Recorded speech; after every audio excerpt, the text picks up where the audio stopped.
Welcome back to Autistically Accurate and My Pensieve. I bet you're gonna like it. My Pensieve episode 36. The intersection of poetry and song, a journey of rediscovery. Poetry and song, though often considered separate entities, are deeply intertwined.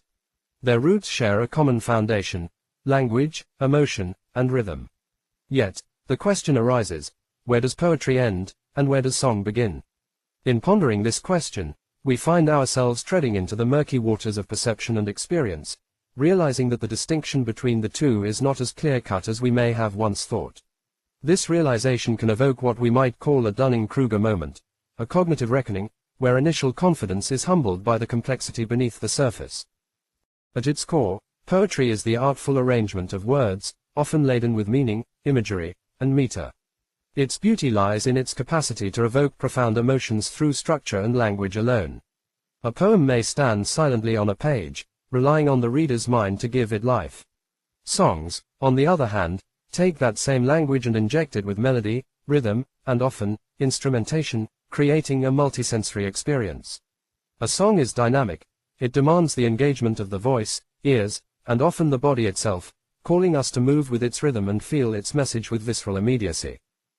But does that mean poetry, in its most traditional form, cannot achieve the same? There are spoken word poems, for example, that when performed, evoke the same kind of raw emotional release as a song. In these instances, it becomes clear that the manner of expression is key. A poem, when recited, has the potential to transcend its formal decorum, breaking free of its static lines to become something more, a moment of art in motion. On the other hand, songs, especially those driven by complicated, harmonious sounds, can sometimes obscure the words they're built on. Lyrics become secondary to the power of the melody, causing the listener to focus less on the meaning of the words and more on the emotional current driving the song. This dynamic freedom, unrestrained by the rigidity of form and grammar, gives song its unique power. What we find, then, is that poetry and song are not two separate art forms but rather points along a spectrum of expression. Poetry can be sung, and songs can be recited as poetry. The difference may lie more in how the work is delivered than in its actual content. The act of singing, with its dynamic energy, infuses the words with an artful explosion of harmonious sound, while poetry, when written, is often a more restrained, deliberate art. Yet, to claim that poetry is limited by form while song is not would be an oversimplification.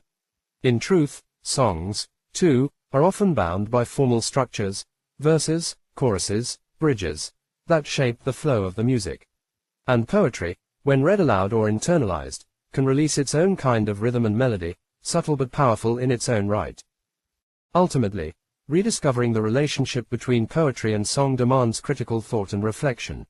It requires the acknowledgement that both art forms are fluid and that their boundaries are blurred, much like our understanding of them. As we move deeper into the exploration, we may find that poetry and song are not opposites, but complements, both capable of reaching the same emotional and intellectual heights through different pathways. Where words take flight. What is a song but a poem set free? A dance in the air, in harmony. The words I speak, they tremble, they rise. Carried on wings, they pierce the skies. Poetry sits, waiting on the page. Silent and still, locked in its cage. But when I sing, the chains fall away. It leaps with the melody, wild in its sway. Where words take flight, unbound by the lines. A poem becomes a song through time. An artful explosion of sound and soul. Both heart and mind seeking to be whole. You think you know where poems end. But let them loose, let the music bend. They're not just words, but feelings in flow. With melody, they come alive, they grow. Songs, too, are held by a steady beat. Their rhythms move, yet they repeat. But through the sound, the meaning stays. A poem sung in endless ways. Where words take flight, unbound by the lines. A poem becomes a song through time. An artful explosion of sound and soul.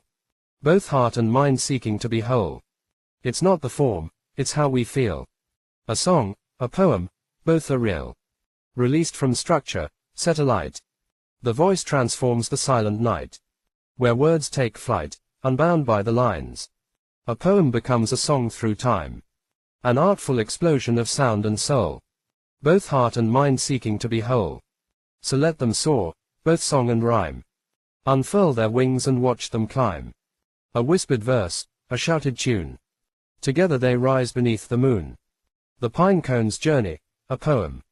Beneath the pine, I plucked a cone. Not yet browned, still green as stone. Fleshy, soft, with secrets tight. It cradled whispers of the light. In my hand, it felt alive.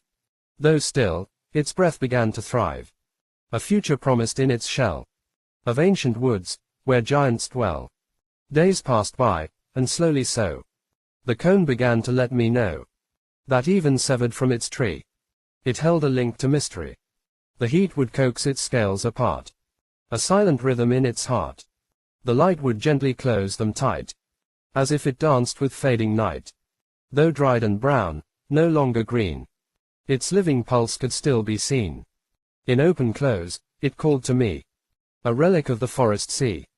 I gathered more, each one unique. Woodflakes from nature's secret peak. Like snowflakes firm, they hold the grace.